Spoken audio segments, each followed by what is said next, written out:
જે બનતા દેખાઈ રહ્યા છે ઓઇલ ઇન્ડિયા અને વેદાંતા બંને માટે એક પોઝિટિવ છે। બંનેને અહીંયાથી ખાસ કરીને વધારાના એક્સપ્લોરેશન ફિલ્ડ ફાળવણીના એક સમાચાર આવતા દેખાયા છે ઓઇલ ઇન્ડિયા અને વેદાંતા તરફથી કે એમને ઓઇલ ઇન્ડિયાને ખાસ કરીને 51,000 સ્ક્વેર કિલોમીટરનો એક એરિયા મળ્યો છે એક્સપ્લોરેશન માટેનો, જે એમના હાલના જેટલો એરિયા છે એનાથી લગભગ 85% જેટલો વધારે છે। અને વેદાંતાને પણ 7 નવા બ્લોક્સ મળ્યા છે। નીરવજી, કઈ રીતે આ એક્સપ્લોરેશન કંપનીઓને ખાસ કરીને જોવી જોઈએ? કારણ કે એક તરફ જુઓ એક્સપ્લોરેશન માટેની જગ્યા એટલે કે જે વિસ્તાર છે એ થોડો વધતો જોવા મળી રહ્યો છે, બીજી તરફ ખાસ કરીને જે વૈશ્વિક ક્રૂડના ભાવ છે એ થોડા ઘણા નીચે અહીંયાથી આવી રહ્યા છે, એટલે આમના માટે અત્યારે થોડોક બેનિફિટ એ પણ છે કે ઓછા પ્રાઇસ પર થોડા વોલ્યુમ વધારવાની એક જગ્યા બનતી દેખાઈ રહી છે।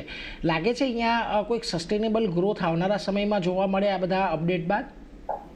ડેફિનેટલી યસ, કેમ કે ઓઇલ એન્ડ ગેસમાં જેમ આપણે જોયું કે બે ટાઈપની એક્ટિવિટીઝ, એક અપસ્ટ્રીમ હોય છે અને ડાઉનસ્ટ્રીમ હોય છે। Upstream activity exploration and production related હોય છે, અને આમાં જ બેઝિકલી જે ક્રીમ છે, આપણે કહીએ cream of margins, A exploration અને પ્રોડક્શનમાં હોય છે।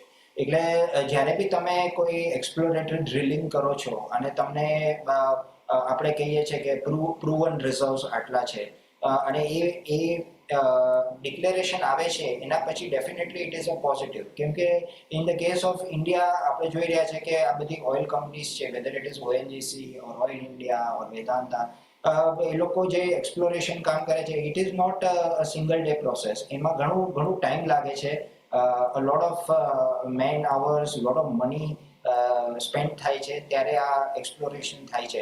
At the same time it is important to remember કે આ જે એક્સપ્લોરેશન અને પ્રોડક્શન છે એમાં માર્જિન્સ આર ધ બેસ્ટ।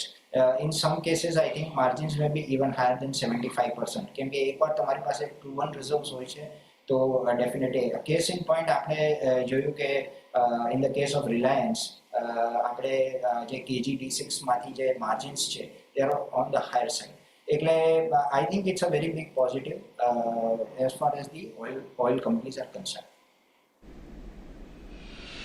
એટલે જુઓ, ખાસ કરીને અહીંયાથી એક્સપ્લોરેશન વધવાથી અહીંયાથી ખાસ કરીને માર્જિન એક સારા એવા એટ્રેક્ટિવ થતા દેખાશે, એટલે એના પર એક નજર રાખજો। અહીંયાથી રિલાયન્સ જેવી કંપનીઓ માટે પણ એક પોઝિટિવ અસર આવતી દેખાશે આવનારા સમયમાં, એટલે એના પર પણ એક ફોકસ અહીંયાથી ખાસ કરીને રાખવાનું છે। પરંતુ